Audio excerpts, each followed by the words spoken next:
Salazar Slytherin. Safkanlığın zehirli kökü. Bu ismi duyduğunuzda aklınıza ne geliyor? Bir yılanın soğuk bakışı mı? Yeşil ve gümüşün keskin parıltısı mı? Yoksa hırs, kurnazlık ve hepsinden öte, korku mu?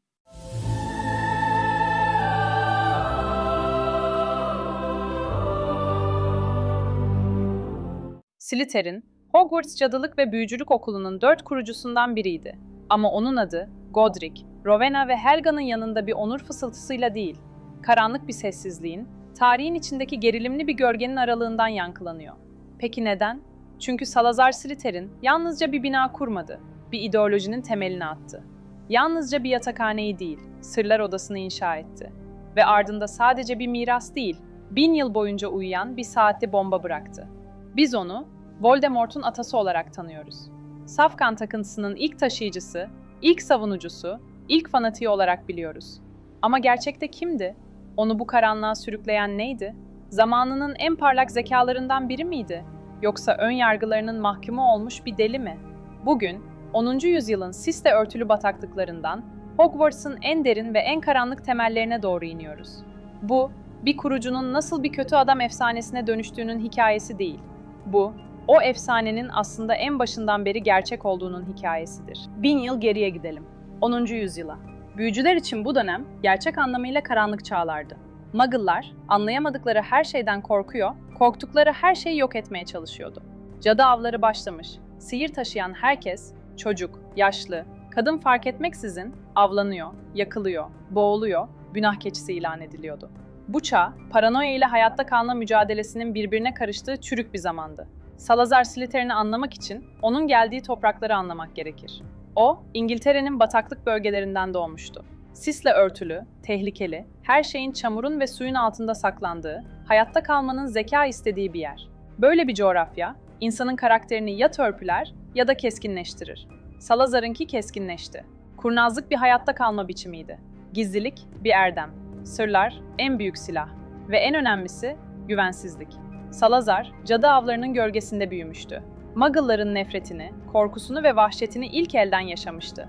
Büyücülerin saklanmak zorunda kalışını, yakalanışını, av oluşunu izlemişti. Onun gözünde bir Muggle, anlaşılmaz ve kontrol edilemez bir tehlikeydi. Öngörülemeyen, her an patlamaya hazır bir veba gibi. Yine de Salazar, sadece hayatta kalan biri değil, zamanının en yetenekli büyücülerinden biriydi. Gücüyle değil, yeteneklerinin nadirliğiyle de ayırt edilirdi. Usta bir zihnefendi olduğuna inanılır.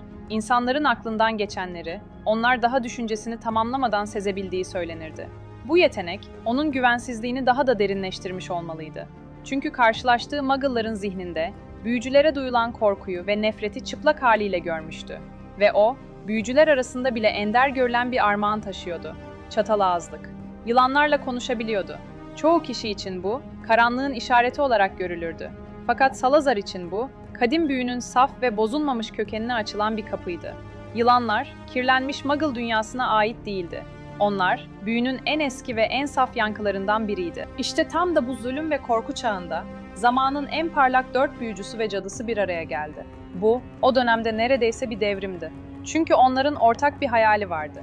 Büyülü çocukların saklanmadan, korkmadan, zulme uğramadan öğrenebilecekleri, sığınabilecekleri, kendileri olabilecekleri bir kale. Muggle dünyasından bütünüyle izole bir okul. Godric Gryffindor, cesur, yiğit, kılıcın efendisi. İdealist bir savaşçıydı. Doğru bildiğinden asla vazgeçmeyen bir karakter. Rowena Ravenclaw, zeki, bilge, öğrenme aşkıyla dolu. İskoçya'nın sarp kayalıklarından gelen bir filozof ve entelektüeldi. Helga Hufflepuff, sadık, adil, herkesi aynı masada birleştirebilen bir yürek. Toprağın, emeğin ve paylaşmanın temsilcisiydi. Ve Salazar Slytherin, pragmatik, zengin, keskin zekasıyla tanınan bir stratejist. Kurnazlığı bir kusur değil, bir araç olarak gören bir lider. 4 kurucu, Hogwarts Kalesi'ni birlikte inşa ettiler. Her biri, kendi değerlerine uygun öğrencileri yetiştirecek.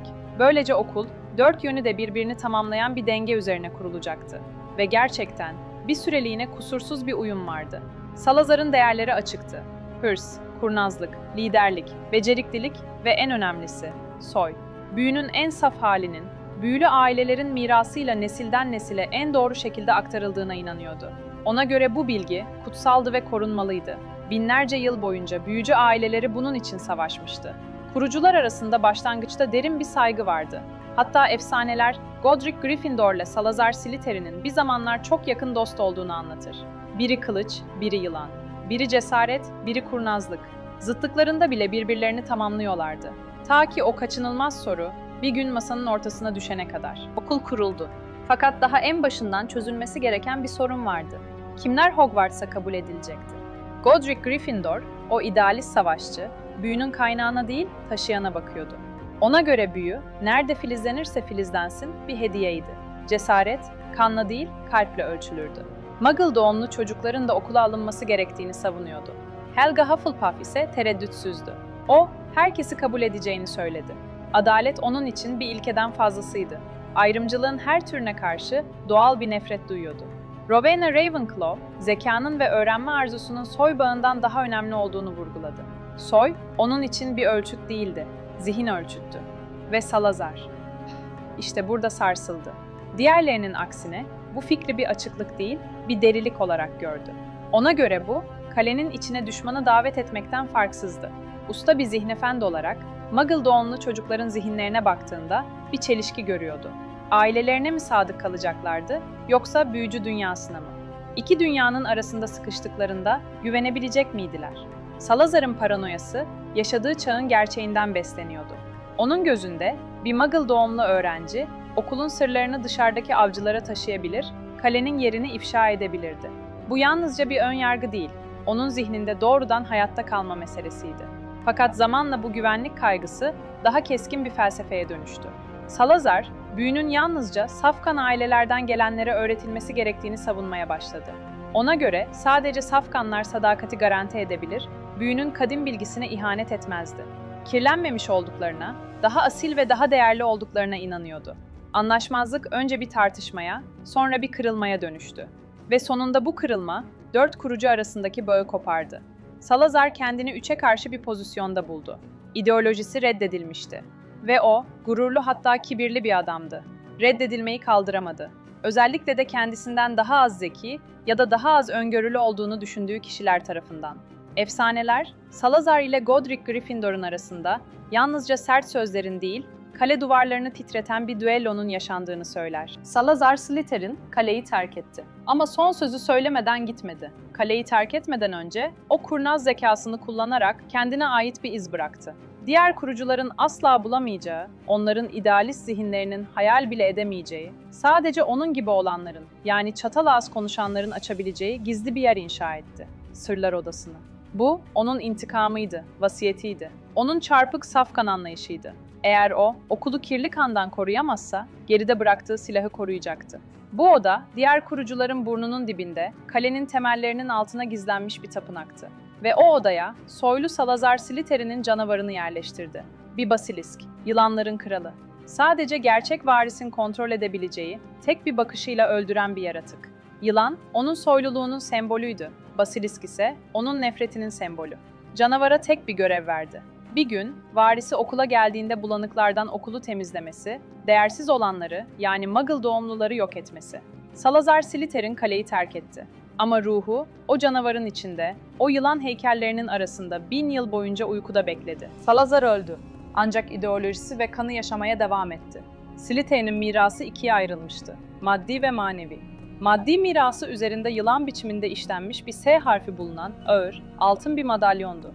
Bu madalyon, nesiller boyunca onun Safkan soyundan gelenlerine aktarılırdı. Ve o soy, Gaunt ailesiydi. Gauntlar, Salazar Slytherin'in felsefesinin trajik ve çürümüş son halkasıydı. Safkanlık idealine o kadar takıntılıydılar ki, nesiller boyunca kendi içlerinde evlendiler. Bu, kanlarını saf tuttu ama akıllarını, ahlaklarını ve büyü güçlerini zayıflattı ve onları deliliğe, sefalete sürükledi. Marvolo Gaunt ve Morfin Gaunt, soylarıyla gurur duyuyorlardı. Çünkü Salazar Slytherin'in soyundan geldiklerine inanıyor ve çatal ağız konuşabiliyor olmanın verdiği ayrıcalıkla övünüyorlardı. Buna rağmen sefil bir kulübede yaşıyorlardı. Açlık, pislik ve bitmeyen bir nefret içinde. Ve o madalyon, ailenin en zayıf halkası sayılan Merope Gaunt, ona ihanet etti. Saplantılı bir aşkla bağlandığı bir Muggle uğruna madalyonu sattı ve onunla kaçtı. Büyünün etkisi geçince ise o Muggle Merope'yu terk etti. Merope, Londra'da bir yetimhanede tek başına doğum yaparken öldü. Ölmeden önce oğluna 2 isim verdi. Tom, nefret ettiği Muggle kocasının adı, Marvolo, gurur duyduğu safkan Gaunt soyunun adı. Böylece çocuğun adı Tom Marvolo Riddle oldu. Salazar Slytherin'in hikayesi. Gerçekten Basilisk, yıllar önce Sırlar Odası'nda öldürüldüğünde mi sona erdi?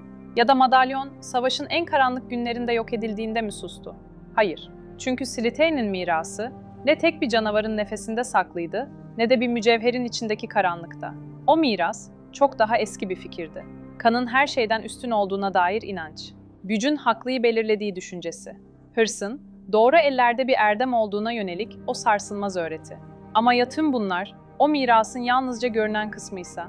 Seçmen şapkanın Harry'e fısıldadığı sözleri hatırlayın.